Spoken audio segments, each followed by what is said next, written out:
4 litre cup syrup pudding है हुजूर। 4 litre 100 ml का। 100 ml में टोटल 2 आदमी हैं हुजूर। हमारा गाड़ी नहीं है, हम डायरी भी और गाड़ी हुजूर और हम आप वहीं पकड़ाए हैं ना? जी पढ़ और ये कौन सा है? नंबर 27। ये अमरपुर पुलिस स्टेशन। यस। कहाँ? पटना सिटी का है, भागलपुर का है, बांका। 100 ml का हुजूर। 4 लीटर कप सिरप पुडिंग है हुजूर। 4 लीटर 100 ml का। 100 ml में टोटल 2 आदमी हैं हुजूर।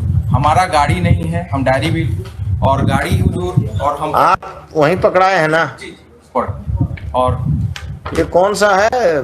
नंबर 27। ये Amarpur police station.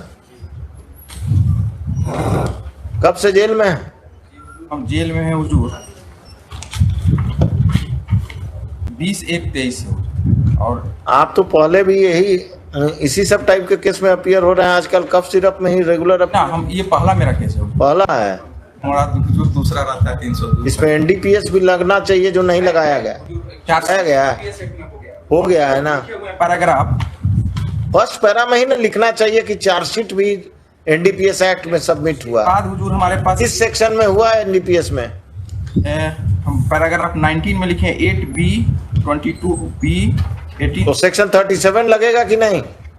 Bell can be granted only after क्या है 37? I come to a finding that you are not accuse. Section 37 of the NDPS act लेके नहीं आए हैं। जैसे एनडीपीएस लग गया आपको सेक्शन 37 को ओवरकम करना होगा। क्या क्या है सेक्शन जिसमें चार्जशीट हुआ है?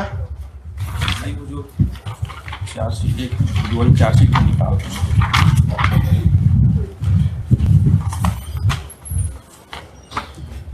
एनडीपीएस एक्ट में हुजूर 8B स्मॉल b और 22B 18C 27B NDPS act under section 13A और बिहार प्रोविजन वेबसाइट बच गए। Apart from the offences mentioned in the IPC, the charge sheet has been submitted under section 8 वो आप किस para में लिखे हैं? 19 में पैरा 19 से ले लेना। The petitioner is in custody since हम हैं हुजूर 20-1-23 antecedent. एक दूसरे सेक्शन का है हुजूर। He is not accused in any other case of Excise Act or the NDPS Act. Considering the above, this application is allowed. Bail हाजिरी लगाएगा। Next.